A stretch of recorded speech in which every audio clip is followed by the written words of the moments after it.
அதே அதிகாரத்தை நாம் எடுத்துக்கொள்வோம். யோசுவா 6ஆம் அதிகாரம். அங்கு ஏற்கனவே நான் சொல்லப்பட்ட பிரகாரமாக நாங்கள் அதை பார்ப்போமானால், அங்கு ஜனங்களுக்கு சொல்லப்பட்ட கட்டளை என்னவென்று சொன்னால், யோசுவா 6ஆம் அதிகாரம் 10ஆம் வசனத்தை பார்க்கிறோம். யோசுவா ஜனங்களை நோக்கி, நான் சொல்லும் நாள் மட்டும் நீங்கள் ஆர்ப்பரியாமலும் உங்கள் வாயினால் சத்தங்களை காட்டாமல் இருங்கள்.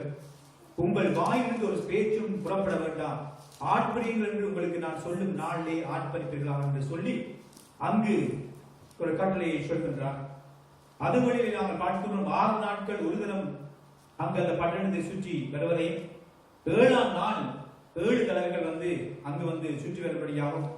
அதுக்கு பின்பதாக நாங்கள் பார்க்கும் பொழுதே 7ஆம் தினம் 14ஆம் வசனத்தை பார்ப்போம். 7ஆம் தினம் ஆசாரியர் எக்காலங்கள் ஊதுகையில் யோசுவா ஜனங்களை நோக்கி, ஆட்பரியுங்கள், பட்டணத்தை கர்த்தர் உங்களுக்கு ஒப்புக் கொடுத்தார் என்று நாங்கள் பார்க்கும் பொழுதே 20ஆம் வசனத்தில் பார்க்கிறோம். எக்காலங்களை ஊதுகையில் ஜனங்கள் ஆட்பரித்தார்கள். எக்கால சத்தத்தை ஜனங்கள் கேட்டு மகா ஆரவாரத்தோடு விளங்கையில் அலங்கம் விடிந்து விழுந்தது என்று நாங்கள் பார்க்கின்றோம். எனவே இங்கு நாங்கள் பார்க்கிறோம், ஒன்று அங்கு விசுவாசம் இருந்தது. அதே வேளையில் நாங்கள் பார்க்கிறோம், அங்கு என்ன செய்தார்கள்? எல்லாரும் ஒரு மனமாக ஒற்றுமையாக துதித்தார்கள், ஆர்ப்பரித்தார்கள் என்று வேதம் சொல்கின்றது. அதே வழியில் நாங்கள் பார்ப்போம் சொன்னால், இங்கு ஜோஷுவா ஒரு கட்டளையை பிறப்பித்திருக்கின்றார். என்ன கட்டளை? நீங்கள் ஒருவரும் இந்த 6 நாட்கள் நீங்கள் சத்தம் போடக்கூடாது. நீங்க சுற்றி வருவது மாத்திரம் ஒன்றை நீங்கள் செய்ய வேண்டும். 7ஆம் நாளிலே மாத்திரம் தான் 7 வருடம் சுற்றி அதே வழியிலே உண்மையாக வெக்கால மூதிலே ஓதும் பொழுது நீங்க எல்லாரும் ஆர்ப்பரியுங்கள் என்று சொல்லும்படியே அந்த ஜனங்கள் அந்த கட்டளைக்கு முழுமையாக கீழ்ப்படிந்தபடினால் தான் அங்கு எரிகோ மதிலானது தகர்ந்தது, விழுந்தது. என்னுடைய வாழ்க்கையை நாங்கள் பார்ப்போம் என்று சொன்னால், எங்களுக்கு விசுவாசம் இருந்தாலும் நாங்கள் கீழ்ப்படிதல் முக்கியமா இருக்கின்றது. தேவனுடைய வசனத்திற்கு நாங்கள் கீழ்ப்படியாமல் இருந்து கொண்டு நாங்கள் கர்த்தரை நாங்கள் விசுவாசிக்கிறோம் என்று சொன்னால் உங்களுடைய வாழ்க்கையிலே கிரிகை நடக்காது.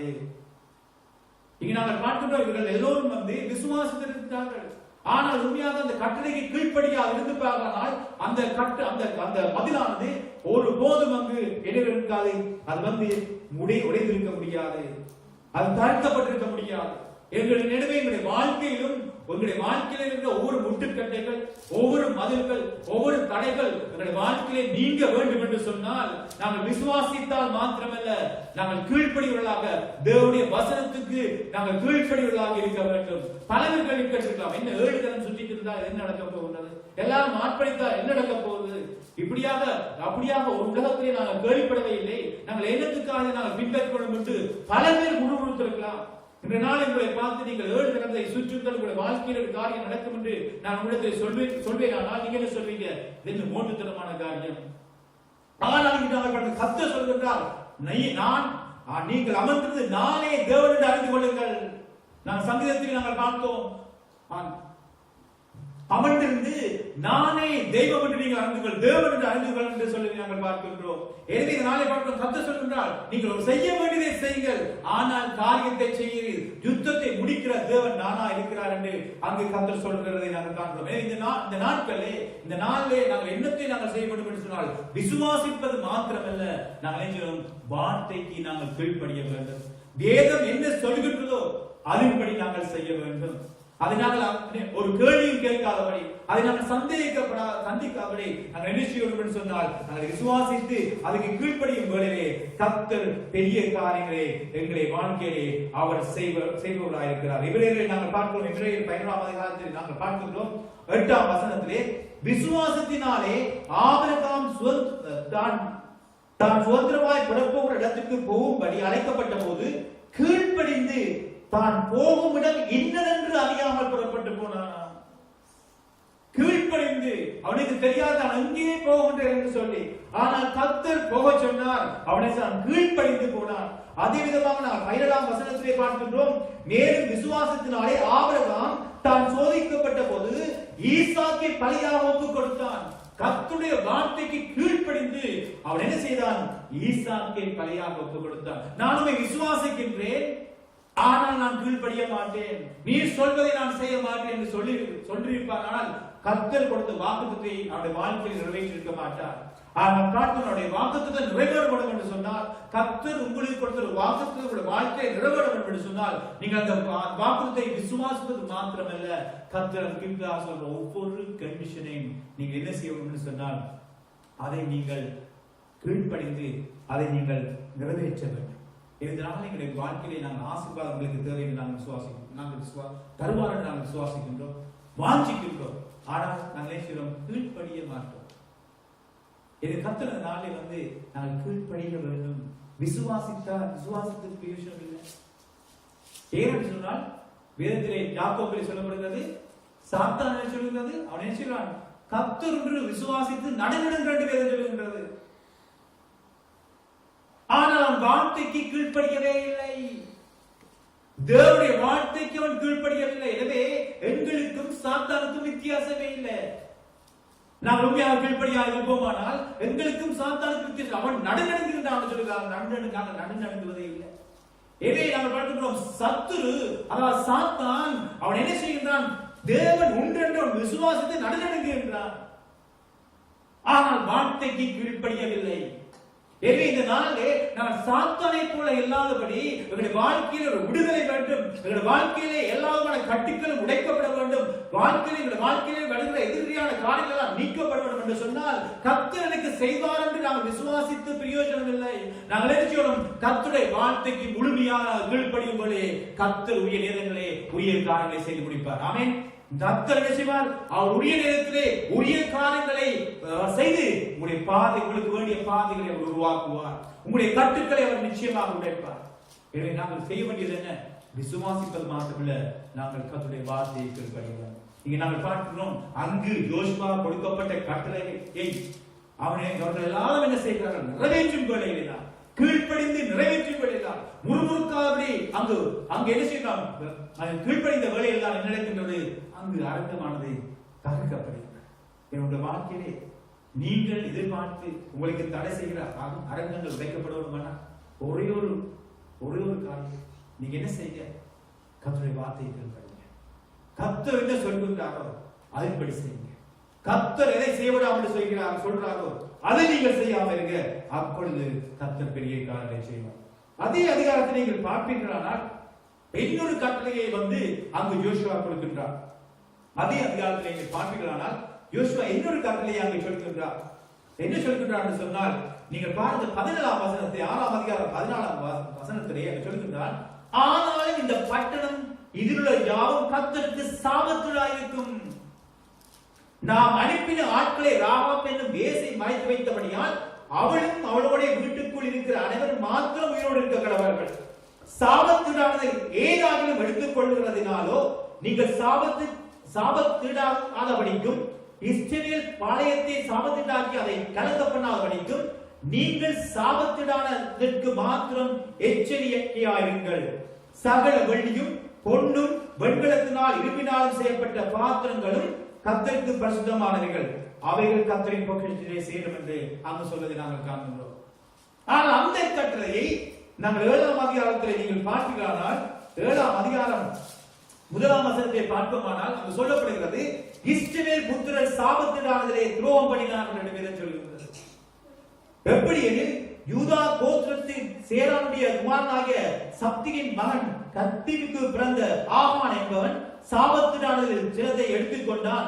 ஆகையால் இஸ்ரவேல் புத்திரர் மேல் கர்த்தருடைய கோபம் உண்டாகி அங்கு நாங்கள் பார்க்கின்றோம், அங்கு ஆகி பட்டணத்தை அவர்கள் பிடிக்கும் போகும் வேளையிலே, அதற்கு போராடும் வேளையிலே அது அவர்கள் தோல்வியிலே முடிகிறதை நாங்கள் காண்கின்றோம். காரணம் என்ன? கர்த்தர் சொல்ற காரியம் என்ன? அங்க பார்க்கிறோம், யோசுவா கேட்கிறார் 7ஆம் வசனத்திலே, கர்த்தராகிய ஆண்டவரே, எங்களை அழிக்கும்படிக்கு எபிரோயரின் கையில் ஒப்புக் கொடுப்பதற்காக தேவரீர் இந்த ஜனத்தை யோர்தானை கடக்க பண்ணினீர். நாங்கள் யோர்தானுக்கு அப்புறத்தில் நிலத்திருப்தியா இருந்து விட்டோமே, ஆனால் நலமாயிருக்கும் என்று சொல்லும் பொழுதே கர்த்தர் அங்கு சொல்கிறார். சொல்லும் பொழுதே கர்த்தர் சொல்கிறார், அப்பொழுது கர்த்தர் யோசுவாவை நோக்கி 10ஆம் வசனத்தை பார்க்கிறோம், எழுந்திரு, நீ இப்படி மோங்கப்புற விழுந்து கிடக்கிறது என்ன? இஸ்ரவேல் பாவம் செய்தார்கள், நான் அவளுக்கு கட்டளையிட்ட என் உடன்படிக்கையை மீறினார்கள், சாபத்தீடானதில் எடுத்துக்கொண்டதும் களவு செய்ததும் வஞ்சித்ததும் தங்கள் பண்ட பாண்டங்களுக்குள்ளே வைத்ததும் உண்டே என்று சொல்லி சொல்வதை நாங்கள் காண்கின்றோம். நீங்கள் பார்க்கிறோம் என்றால் ஒரு இடத்திலே வந்து எல்லாரும் வந்து அங்கு எல்லாரும் ஒத்துக்கொண்டு அங்கு வந்து ஒருமித்து எல்லாருமாக ஆர்ப்பரித்த வேளையிலும் அதற்கு பின்பாக நடந்த காரியத்தை பார்க்கும் பொழுது அங்கு ஒருவர் என்ன செய்கிறார்? சாபத்திலான காரியத்தை கொண்டு வந்து ஒழித்து வைக்கிறதுனாலே அந்த முழு இஸ்ரேலுக்கும் வந்து தோல்வி உண்டாகும். என்னுடைய வாழ்க்கையை சில விடங்கள் நாம் ஏற்றுக்கொள்ள முடியும். நான் மாத்திரம் தான் இந்த காரியத்திலே விளைவிடுகிறேன் என்று நாங்கள் நினைக்க முடியும். அதனாலே மற்றவர்களுக்கு பாதிப்பிலே நாங்கள் நினைத்துக் கொள்ளலாம், அல்லது குடும்பத்திலே பாதிப்பிலே நினைத்துக் கொள்ளலாம், அல்லது சபையிலே பாதிப்பிலே நினைத்துக் கொள்ளலாம், அல்லது வேலை செய்த விடங்களிலே அல்லது சமுதாயத்திலே நாட்டிலே பாதிப்பு இல்லை என்று சொல்லி நாங்கள் நினைத்துக் கொண்டிருக்கலாம். ஆனால் இங்கு நாங்கள் பார்க்கின்றோம் நடக்கிறது என்ன? அங்கு ஒருவன் வந்து அந்த கட்டளையை மீறுறபடினாலே அங்கு முழுமையாக இஸ்ரேல் மக்களுக்கு தோல்வி என்பதை நாங்கள் காண்கின்றோம். எனவே நாங்கள் கட்டளைக்கு கீழ்ப்படியாவிட்டால் எங்களுக்கு மாத்திரமல்ல எங்களுடைய சூழ்நிலை உள்ளவர்களுக்கும் பாதிப்பும் தோல்வியும் உண்டு என்பதை நீங்கள் மறந்து விடாதீங்க. இதனாலே கர்த்தர் செய்கிற காரியம் என்ன? நாங்கள் விசுவாசிக்கின்றோம், ஆனால் நாங்கள் வார்த்தைக்கு கீழ்ப்படிய வேண்டும். வார்த்தைக்கு கீழ்ப்படி கர்த்தர் என்ன செய்தார்? அவனத்தை சுட்டெறி என்று சொன்னார், எடுக்காதே என்று சொன்னார். ஆனால் அவர் எடுத்து வைத்தார்.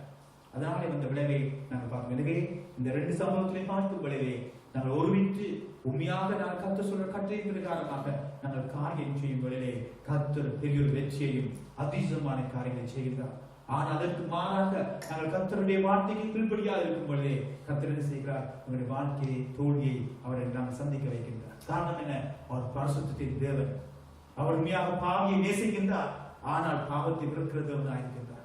எங்களை அவர் நேசிக்கின்றார், ஆனால் நாங்கள் செய்கிற அவருக்கு பிரியமில்லாத காரியங்களை கர்த்தர் வெறுக்கிறார் என்பதை நாங்கள் பல நேரங்களே நாங்கள் உணர்ந்து கொள்வதில்லை. நாங்கள் என்ன செய்கின்றோம்?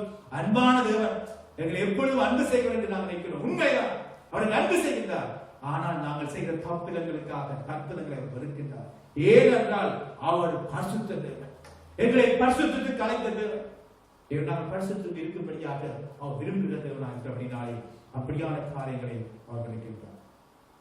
இரண்டாவது நாங்கள் பார்ப்போமானால் 2 காரியத்தை மாத்திரம் நான் வைத்து நான் இந்த செய்தியை நான் முடிக்க விரும்புகிறேன். விசுவாசித்து கீழ்ப்படுகிறதுனாலே உண்டான சுகம். 2 ராஜாக்கள் எடுத்துக்கொள்ளுங்க, 5ஆம் அதிகாரம். 2 ராஜாக்கள் 5ஆம் அதிகாரம். அதிகமாக இதை குறித்து நீங்கள் கேள்விப்பட்டிருக்கலாம். இங்கு பார்க்கின்றோம், குஷ்டரோகிய நாகமான் அங்கு என்ன செய்கின்றார்? எலிசா இடத்திலே செல்கின்றார்.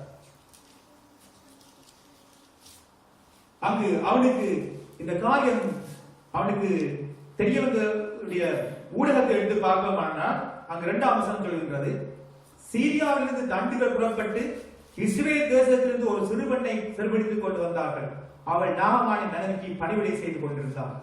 அவள் தன் நாச்சியாரை பார்த்து, என் ஆண்டவன் சமாரியாவில் இருக்கிற தீர்க்கதரிசியினிடத்தில் போவாயானால் நலமாயிருக்கும், அவர் இவருடைய குஷ்டரோகத்தை நீக்குவார் என்று அங்கு சொல்லும் வேளையிலே அங்கு சீரிய ராஜாவிடத்திலே அனுமதியை கேட்டு அனுமதி பெற்று அங்கு நாங்கள் பார்க்கின்றோம்.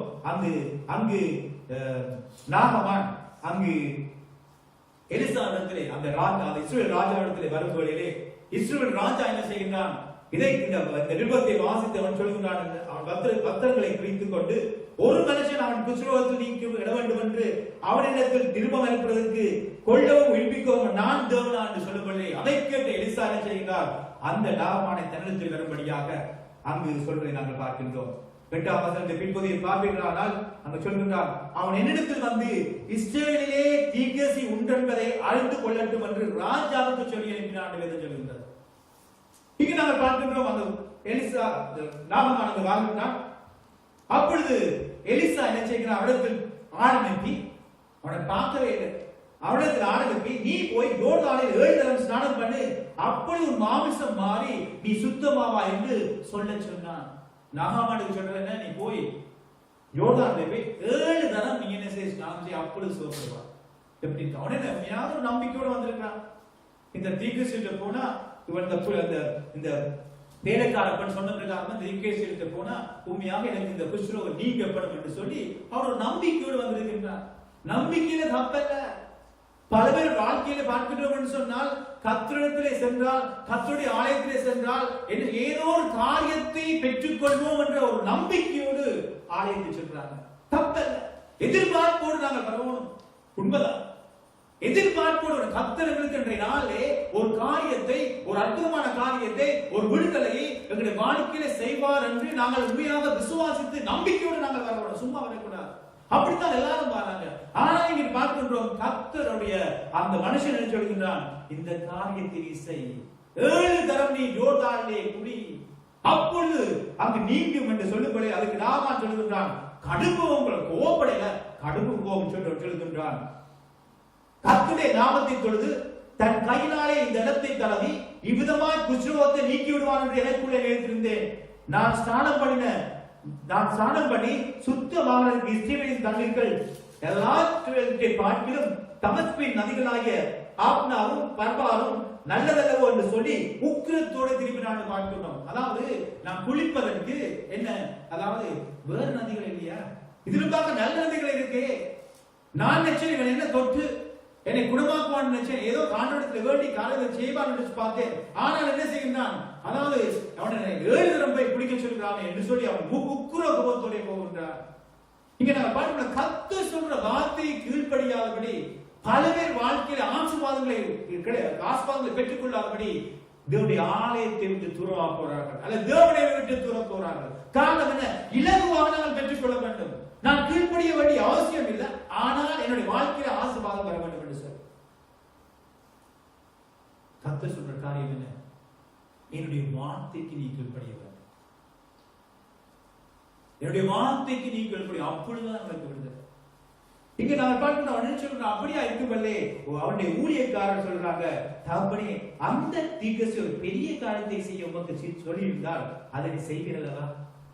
இன்னைக்கு அந்த தீர்க்கதரிசி என்ன சொல்லிருக்க முடியும், அதாவது எலிசா சொல்லிருக்க முடியும், எப்படி சொல்லிருக்க முடியும், நீ என்ன செய்ய, எல்லா காசையும் கொண்டு வா, நீ இந்த காணிகள் எல்லாத்தையும் கொண்டு வா, எல்லாத்தையும் முன்னுக்கு வை என்று பலவிதமான காரியம், அல்லது நீ இப்படியான தூர இடங்களுக்கு நீ சுற்றி திரிஞ்சு காரியங்கள் எல்லாம் செய், உன் உடலை வளர்த்து அப்படியாக சொல்லி நீ நிறுத்து, அப்பொழுது நான் ஜெபிக்கும் பொழுது காரியம் நடக்கும் என்று சொல்லியிருந்தா நிச்சயமா செய்திருப்பார். காரணம் கஷ்டமான காரியம், இங்கே காரணம் இல்லை, சின்ன ஒரு சிம்பிள் வேலை, குளிக்கிறதே கஷ்டமா, 7 தரம் நாங்கள் உண்மையாக கீழே போய் நாங்க மேல வாழ்றது கஷ்டமா? அப்படியான லேசான காரியத்தை கேட்கும் பொழுதே இவன் மிகவும் அக்கோப்பட்டான். ஆனால் இப்பொழுதோ அங்கு நாங்கள் பார்க்கின்றோம், அங்கு அவனுடைய ஊழியர்கள் அப்படியா சொல்லும்படி செய்கின்றான். 14ஆம் வசனம் சொல்லுகிறது, அப்பொழுது அவன் இறங்கி தேவனுடைய மனுஷனின் வார்த்தையின் படியே யோர்தானை 7 தரம் குடிக்கிற போது அவன் மாம்சம் ஒரு சிறு பிள்ளையின் மாம்சத்தை போல மாறி அவன் சுத்தமான சொல்லுகிறார். பாத்தீங்களா, சுத்தமான சொல்லுகிறார். இப்பொழுது நாங்கள் பார்ப்போம், நாகமா குளிக்காதபடி 7 தரம் குளிக்காமல் அவன் மீண்டுமாக திரும்பி அவன் சென்றிருப்பானால் அவனுடைய கிறிஸ்துவத்தோடு அவன் மறைந்திருக்க முடியும். ஆனால் இங்கு நாங்கள் பார்க்கிறோம் என்ன, அவன் என்ன செய்கிறான், கர்த்தருடைய வார்த்தைக்கு ஏதோ விதத்திலே வார்த்தையை கீழ்ப்படிந்து அவன் உண்மையாக 7 தரம் குளிக்கும் வேளையிலே அங்க நடக்கிறது என்ன காரியம் என்ன, அவனுடைய மாம்சம் எப்படியாக மாறுகிறான், ஒரு சிறு பிள்ளையின் மாம்சத்தை போல மாறுகிறது என்று அங்கு வேதம் சொல்கின்றது. ஆங்கிலத்தில் பார்த்தோம்னா, so he went down and dipped himself in the Jordan 7 times as the man of God had told him, and his flesh was distorted and became clean like that of a young boy. இளம் வாலிபனை போல அங்கு அவனுடைய உடல் எல்லாம் மாறினது, சதைகள் எல்லாம் மாறினது என்று வேதம் சொல்வதை நாங்கள் காண்கிறோம். இந்த நாளே கர்த்தர் என்னிடத்திலே கேட்பது இயலாத காரியங்களை கர்த்தர் ஒரு நாள் கேட்பதில்லை. எங்களால் முடியாத காரியத்தை ஒரு நாளும் கர்த்தரிடத்திலே கேட்க மாட்டார். கர்த்தரிடத்திலே கேட்பதெல்லாம் என்ன, லேசான காரியங்கள். என்னுடைய வாழ்க்கையில் ஒரு விடுதலையை கொடுக்கும்படியாக கர்த்தரிடத்திலே கேட்கிற காரியம் என்ன, என்னுடைய வார்த்தைக்கு நீ கீழ்ப்படி, என்னுடைய வார்த்தைக்கு நீ கீழ்ப்படி. உன்னுடைய வாழ்க்கையில் இடையூறுகள், உன்னுடைய பாவ பழக்கங்கள், உன்னுடைய காரியங்கள் எல்லாம் நீக்க வேண்டும் என்று சொன்னால் நீ என்னை உன்னுடைய சொந்த ரட்சகனாக ஏற்றுக்கொள், நீ என்னை உன்னுடைய வாழ்க்கையிலே ஒரு தெய்வமாக ஏற்றுக்கொள், என்னுடைய இடத்திலே உனக்கு பாவ மன்னிப்பை பெற்றுக்கொள் என்று சொல்லி அப்படியான லேசான என்னை நீ விசுவாசித்தானால் தேவ மகிமையை காண்பாய் என்று வேதம் சொல்லுகின்றது. அப்படியான விசுவாசத்தை தான் கர்த்தர் கேட்கின்றார். கர்த்தர் அப்படியான விசுவாசத்தை தான் கேட்கின்றார். அப்பொழுது நான் நம்முடைய வாழ்க்கையில பெரிய காரியங்களை செய்வேன் என்று சொல்லி, ஆனால் நாங்களும் என்ன செய்யணும், நீ பெரிய காரியங்களை செய்யணும், நாங்கள் கீழ்ப்படியே மாட்டோம். பாருங்க, நீங்க வேலைக்கு போறீங்க, நீங்க அந்த வேலையில ஒழுங்கு முறைகளுக்கு நீங்கள் கீழ்ப்படியாவிட்டா என்ன செய்வாங்க? டிசிப்ளின் ஆக்ஷன் எடுப்பாங்க, டிஸ்மிஸ் பண்ணுவாங்க. உண்மைதானே? அப்ப நாங்க பார்க்கிறோம் சொன்னா உலகத்துக்குரிய காரியத்துக்கு நாங்கள் என்ன செய்கிறோம்? நாங்கள் கீழ்ப்படிகின்றோம் எல்லாம் வச்சு. ஆனால் தேவனுடைய வார்த்தைக்கு நாங்கள் கீழ்ப்படிவதற்கு நாங்கள் எங்களை ஒப்புக் கொடுக்கிறார்களே நாங்கள் என்ன செய்கிறோம்? பல நேரங்களே ஆசீர்வாதத்தை இழந்தவர்களாக, நிம்மதியை இழந்தவர்களாக, சந்தோஷத்தை இழந்தவர்களாக நாங்கள் என்ன செய்கிறோம்? அங்கும் இங்குமாக அலைந்தவர்களாக நாங்கள் காணப்படுகின்றோம். இந்த நாளே உண்மையாக நாங்கள் என்ன செய்வோம்? நாங்கள் விசுவாசிக்கின்றோம். விசுவாசிக்காவிட்டா நீங்க இந்த இடத்துல வந்திருக்க மாட்டீங்க. நீங்கள் எல்லாரும் விசுவாசிக்கிறீங்க, ஆனால் கர்த்தருடைய வார்த்தைக்கு பல நேரங்களை கீழ்ப்படியாதபடினாலே எங்களுடைய வாழ்க்கையிலே ஒரு முட்டுக்கட்டைகள் வருகின்றன. இந்த நாளை நாங்கள் சொல்லுவோமா? ஆண்டவரே, நாங்கள் அப்படியா பல நேரங்களை நீர் எங்களிடத்திலே சொன்ன வேளையிலே நாங்கள் அதற்கு கீழ்ப்படியாமல் இருக்கின்றோம். நாங்களுடைய தேவ ஆவியானவர்களை உணர்த்தின வேளையிலே நாங்களுடைய மாம்சத்திலே சத்தத்தை கீழ்ப்படித்தோம். எங்களுடைய உலகங்களை நெருக்கிறபடினாலே நாங்கள் உலகத்துக்கு நாங்கள் கீழ்ப்படிந்து விட்டோம். ஆனால் இன்றைய நாளே நீர் என்ன சொல்கின்றோ, உங்களுடைய வெள்ளி சத்தம் என்ன சொல்றோ அதற்கு நாங்கள் விசுவாசத்தை நாங்கள் கீழ்ப்படிகிறோம். எங்களுடைய வாழ்க்கையின் பெரிய காரியங்களை செய்யும் என்று சொல்றீங்களானால் நிச்சயமாக கர்த்தர் பெரிய காரியம் செய்வார். ஆமென். நிச்சயமாக கர்த்தர் உங்களுடைய எல்லா விதமான காரியங்களையும், உங்களுக்கு தேவையான எல்லா காரியங்களையும் செய்து முடிப்பார். காரணம் என்ன? நாங்கள் உண்மையாக தனியாக நாங்கள் விசுவாசித்து பிரயோசனம் இல்லை. எல்லாரும் நீங்க பாத்தீங்க, கடவுளை விசுவாசிக்கிறாங்க, இயேசுவும் ஒரு தெய்வம் என்று விசுவாசிக்கிறாங்க, இயேசு அற்புதம் செய்வார் விசுவாசிக்கிறாங்க. ஆனா வார்த்தைக்கு கீழ்ப்படியதே இல்லை. இதனால நாங்கள் விளக்காலமாக நாங்கள் இயேசுவை நாங்கள் விசுவாசித்துக் கொண்டிருக்கின்றோம். உண்மைதான், இயேசு கிறிஸ்துவை நாங்கள் சொந்த ரட்சகராக ஏற்றி நாங்கள் விசுவாசித்துக் கொண்டிருக்கின்றோம். ஆனால் நாங்களுடைய எல்லா வார்த்தைக்கு நாங்கள் கீழ்ப்படியவே இல்லை. எல்லா வார்த்தைக்கு நாங்கள் கீழ்ப்படியவில்லை. அதனாலே பலவிதமான காரியங்களை வாழ்க்கையில் சஞ்சலத்தை ஏற்படுத்திக் கொண்டிருக்கிறோம். இந்த நாளை நாங்கள் சொல்வோம், ஆண்டவரே, இந்த நாளை நாங்கள் வார்த்தைக்கு நாங்கள் கீழ்ப்படிய போறோம், விசுவாசத்தை நாங்கள் கீழ்ப்படிய போறோம். பல காரியங்களை நாம் செய்யப்படலே, அது இப்படி செய்தால் இந்த காரியத்தை இழக்க வேண்டுமே, அந்த காரியத்தை இழக்க வேண்டுமே என்று சொல்லி பல நேரங்களில் நான் நன்மையாக உலகத்துடைய சத்தத்தை கேட்டு நான் முடிவுகளை எடுத்துக் கொண்டிருக்கின்றேன். ஆனால் இப்பொழுதோ நான் அப்படியாக அல்ல, நான் உண்மையாக விசுவாசிக்கின்றேன். இப்பொழுது நான் சொன்ன பிறகு நான் செய்ய அர்ப்பணிக்கிறேன் என்று சொல்லி யாராவது சொல்லுகிறார்கள், கர்த்தர் இந்த நாளே உங்களுடைய வாழ்க்கையில் பெரிய காரியங்களை நிச்சயமாக செய்வார். ஆமென். நிச்சயமாக அவர் செய்வார், செய்து முடிப்பார். ஏனென்றால் வேதத்திலே ஒவ்வொரு பக்கங்களையும் நீங்கள் எடுத்து பார்க்கிறானால் அங்க விசுவாசம் கீழ்ப்படிந்தவர்களே, அங்க கீழ்ப்படிந்தவர்களே கர்த்தர் பெரிய காரியங்களை வாழ்க்கையை அவர் செய்திருக்கிறார். இதனாலே நாங்கள் அப்படியான விசுவாசத்தோடு நாங்கள் கர்த்தரை கீழ்ப்படிவோமா? கடைசியாக நாங்கள் பார்ப்போம்னா இயேசு கிறிஸ்து அங்க நாங்கள் பார்ப்போம் பிலிப்பியர் 2ஆம் அதிகாரத்திலே அங்கு வேதம் சொல்கிறது, அவர் தேவனுடைய குமாரனாயிருந்தும் தேவனுக்கு சமமாய் இருப்பதை கொள்ளையாடின பொருளாக எண்ணாமல் தம்மை தாமே வெறுமையாக்கி அடிமை ரூபம் எடுத்து மனுஷர் சாயலானார். அவர் மனுஷர் ரூபமாக காணப்பட்டு மரண பரியந்தம், அதாவது சிலுவையின் மரண பரியந்தம் கீழ்ப்படிந்தவராகி தம்மை தாமே தாழ்த்தினார். ஆமென். தம்மை தாமே எப்படி மட்டும் கீழ்ப்படிந்தார்? அறகுறையாகவா? ஆரம்பமாக நாங்கள் ரட்சிக்கப்பட்டு நாங்கள் 1 மாதமாகவா, ரட்சிக்கப்பட்டு 1 வருஷமாகவா? இல்லை, உண்மையாக நாங்கள் இறந்து மட்டும் நாங்கள் வார்த்தைக்கு கீழ்ப்படிய வேண்டும். இங்கு நாங்கள் இயேசு கிறிஸ்து என்ன செய்தார்? அதாவது அவர் சிலுவை அதுவே மரண பரியந்தம் கீழ்ப்படுத்ததாய் தம்மை தாழ்த்தினார். அங்கு நாங்கள் பார்க்கிறோம், இயேசு தேவனுடைய குமாரனால் நீ இறங்கி வா என்று அங்கு சவால் விட்டார்கள், சத்ரு சவால் விட்டார். ஆனால் அவர் இறங்கி வரவில்லை. காரணம் என்ன? தேவனுடைய சித்தத்துக்கு, தேவனுடைய கட்டளைக்கு, தேவனாய கர்த்தர் அவரை அனுப்பிய அந்த நோக்கத்துக்கு முழுமையாக கீழ்ப்படிந்தபடினாலே நாங்கள் இந்த நாளிலே நாங்கள் பாவத்திலும் அக்கிரமத்திலும் விடுதலை பெற்று நாங்கள் வெற்றி வாழ்க்கைக்காக கடந்து வந்திருக்கின்றோம். அவர்களுக்காக எல்லாவற்றையும் யுத்தம் செய்து முடித்தபடினாலே, அவருடைய பாவங்களை சுமந்தபடினாலே, அவருடைய பாவங்களுக்காக ரத்தம் சிந்தினபடினாலே, அவருடைய பாவங்களுக்காக அடிக்கப்பட்டபடினாலே, உங்களுக்காக அவர் சிலுவையை தொங்கினபடினாலே, எங்கள் சாபங்கள், எங்களுடைய பாவங்கள் எல்லாவற்றையும் சிலுவையிலே சுமந்து இருந்தபடினாலே நானே சாபம் நாம் நீக்கப்பட்டவர்களாக, பாவங்கள் நீக்கப்பட்டவர்களாக, ஆசீர்வாதத்தின் பிள்ளைகளாக, ஆசீர்வாதத்தின் துறந்த பிள்ளைகளாக, காணியாட்சியிலே பங்குள்ளவர்களாக இந்த நாளை நிற்பதற்கு காரணம் என்ன? கர்த்தராகிய இயேசு கிறிஸ்து மரண பரியந்தம் கீழ்ப்படிந்தார். நாங்கள் நிச்சயம் கொஞ்ச நேரம் தான் கீழ்ப்படுகிறோம். பிள்ளைகளாக இருந்தாலும் சரி, பெரியவர்களாக இருந்தாலும் சரி, நாங்கள் நிச்சயம் ஒரு குறிப்பிட்ட எங்களுக்கு ஏற்ற விதமாக நாங்கள் கீழ்ப்படிய பார்க்கின்றோம். அது கர்த்தருடைய வழி அல்ல.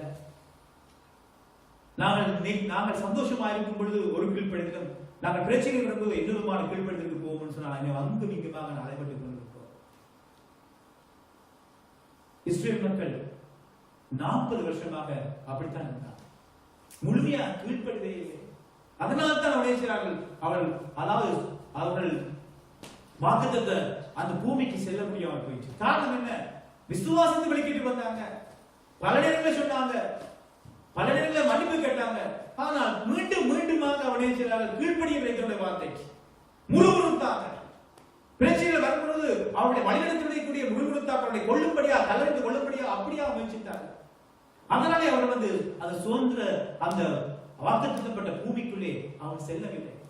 இந்த நாளிலும் கர்த்தருடைய நாங்கள் கிருபையின் காலத்திலே நிற்கிறபடினாலே எங்களுக்கு அப்படியான ஒரு சாபத்தை எங்களுக்கு வைக்காதபடி எங்களுடைய கிருபையினாலே எங்களுக்கு ஆசீர்வாதங்களை தொடர்ந்து வந்திருக்கிற நோக்கம் என்ன? அவர்கள் மேல் கொண்ட அன்பினாலே. அதை நாங்கள் என்ன செய்யக்கூடாது? உதாசீனப்படுத்தக்கூடாது, அபியூஸ் பண்ணக்கூடாது. நாங்கள் என்ன செய்ய வேண்டும் சொன்னால் கர்த்தருக்கு நாங்கள் எங்களை முழுமையாக ஒப்பு கொடுத்து அவருடைய வார்த்தைக்கு கீழ்ப்படிய வேண்டும். கர்த்தருடைய வார்த்தைக்கு நாங்கள் கீழ்ப்படிந்து நாங்கள் செய்யப்படவே எங்களுடைய குடும்பத்திலே ஒரு விடுதலை, நாங்கள் வாழ்கிற இடத்திலே ஒரு விடுதலை, நாங்கள் வேலை செய்கிற இடத்திலே இல்லை, எல்லாவற்றுக்கும் மேலாக சபையிலே ஒரு பெரிய எழுதுகள். நாங்கள் உதறக்கூடிய எங்களை கீழ்ப்படியாமல் ஆள கர்த்தருடைய ராஜ்யத்துக்கு நாங்கள் என்ன செய்யக்கூடாது? விடுதலாக இருக்கக்கூடாது. நாங்கள் ஏற்கனவே பாடகத்தை பார்க்கிறோம்.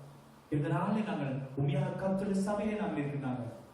உண்மையாக இது கர்த்தருடைய சபை, இது கர்த்தருடைய சபை. எனவே நான் உண்மையாக உத்தமமாக நான் வாழ வேண்டும். கர்த்தருடைய ஒரு வார்த்தைக்கு நான் கீழ்ப்படிய வேண்டும். நான் உண்மையாக சபையிலே நான் கர்த்தருடைய சபையிலே நான் சாட்சியாக இருக்க வேண்டும். அதற்குண்டாக ஒருவருக்கு நான் இடர்களாக இருக்கக்கூடாது. எனவே நான் கர்த்தருடைய வார்த்தையின்படி என்னென்ன சொல்லுதோ அதை நான் செய்வேன் என்று நான் ஒப்புக் கொடுக்கும்படி கர்த்தர் எங்களுக்குண்டாக என் சபைக்குண்டாக கிரியைகளை செய்வார். ஆமென். ஒவ்வொருத்தரும் அதை செய்ய வேண்டும். ஒவ்வொருத்தரும் நாங்கள் அதை ஒப்புக் கொடுக்க வேண்டும். அப்பொழுது பெரிய காரணம் செய்வது. இந்த பார்க்கிறோம், இயேசு கிறிஸ்து அவர் மரண பரியந்தம், அதாவது சிலுவையின் மரணம் கீழ்ப்படித்தார். அவர் சொல்லியிருக்கலாம், நான் கொஞ்சம் அடி வாங்கிட்டேன், எல்லாம் உடம்பு நோயிட்டு, நான் கர்த்தரை நான் மறுதளிக்க போறேன் என்று சொல்லி என்ன சொல்லிக்கிறார்? பரடமே நாங்கள் பார்த்திருக்கிறோம். கர்த்தர் அவர் மறைந்து போயிருக்கிறார் என்று சொல்லுகிறது. அப்படி அவர் மறந்து போய் என்ன செய்திருக்கிறார்? கொஞ்சம் உழைப்பார்கிட்ட திருப்பி வந்திருக்கிறார். செய்திருக்க முடியுமா? செய்திருக்க கூடாது. செய்திருக்க முடியுமா? முடியாதா? செய்திருக்க முடியும். அவருக்கு எல்லா விதமான வல்லமை இருந்திருக்கின்றது, அதை செய்திருக்கின்றார். ஆனால் இங்கே அவர் செய்யவே இல்லை. ஏனென்றால் இதுதான் கடைசி கட்டம். கடைசி கட்டம். இதை நான் முழுமையாக நான் கீழ்ப்படிவோம். ஒவ்வொரு வார்த்தைக்கு நான் கீழ்ப்படியோம். எப்படியாக நான் என்னென்ன காரியங்களை நான் கீழ்ப்படிய வேண்டுமோ அதுபடியெல்லாம் கீழ்ப்படிய வேண்டும். வாக்குத்தத்தம் நிறைவேறும்படி என்று வேதம் சொல்லுகிறது. அவர்கள் வார்த்தைக்கு வாக்குத்தத்தம் நிறைவேறுக்காக இப்படி சொன்னார் என்று வேதம் சொல்லுகிறது. நாங்கள் காண்கிறோம். எனவே அவர் எல்லா விதமான வாக்குத்தத்தத்தையும் அவர் நிறைவேற்றி எங்களுக்கு வெற்றியை தந்தார், எங்களுக்கு மீட்பை தந்திருக்கின்றார், எங்களுக்கு நித்திய ஜீவனை தந்திருக்கின்றார். இந்த உலகத்திலே நாங்கள் விடுதலையாக வாழ்படியாக எங்களுக்காக யுத்தம் செய்து நாங்கள் அமர்ந்திருந்து நாங்கள் வெற்றியை கண்டுபிடித்ததாக பெரிய காரியத்தை விலக்கிரியமாக கொடுத்ததை பெற்று தந்திருக்கின்றார். இந்த நாளே நான் கீழ்ப்படிவதனாலே நான் ஒன்றையும் நாங்கள் இழக்கப் போவதில்லை. நான் கீழ்ப்படிவதனாலே நாங்கள் ஒன்றையும் நாங்கள் இழக்கப் போவதில்லை. மாறாக நாங்கள் உண்மையாக ஆசீர்வாதத்தை நாங்கள் பெறப்படுகிறோம். இன்மையிலும் மறுமையிலும் நாங்கள் என்ன செய்கிறோம்? சந்தோஷமாக நாங்கள் இருக்க போகிறோம். அப்படியாக நீங்கள் ஒப்புக் கொடுப்பீர்களானால் கர்த்தருடைய வாழ்க்கையிலே பெரிய காரியங்களை செய்வார். இந்த நாளிலே உண்மையாக கர்த்தரை நீங்கள் உண்மையாக ஏற்றுக்கொண்டு நடப்பீர்களானால் கர்த்தர் பெரிய காரியங்களை வாழ்க்கையை செய்வார். ஆமென். ஜெபிப்போம்.